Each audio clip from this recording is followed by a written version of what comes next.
రమణ మహర్షి శరీరంతో ఉన్న కాలంలో ఒక ఆశ్చర్యకరమైన సంఘటన జరిగింది. ఒక పిల్లవాడు పుట్టాడు ఒక ఆయనకి.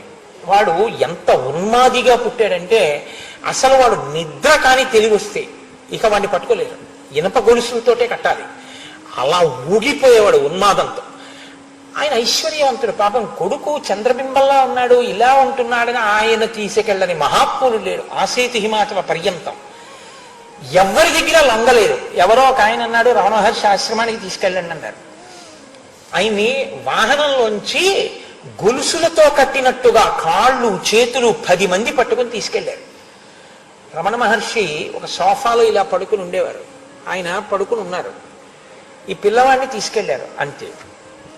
ఆయన ఇలా చూశారు, ఈ పిల్లవాడు ఆయన్ని చూశాడు, అంతే. ఇన్నాళ్ళు ఉన్మాదంతో ఉన్నవాడు ఒక్కసారి ప్రశాంత చిత్తుడై నేల మీద పడి భగవాన్కి నమస్కారం చేసి చక్కగా ప్రశాంతంగా అలా కూర్చున్నాడు, అంతే. ఆయన ఆ పిల్లాడితో మాట్లాడలేదు, పిల్లాడు ఆయనతో మాట్లాడలేదు, అంతే. మౌనంగా కూర్చుని ఉండిపోయేవారు.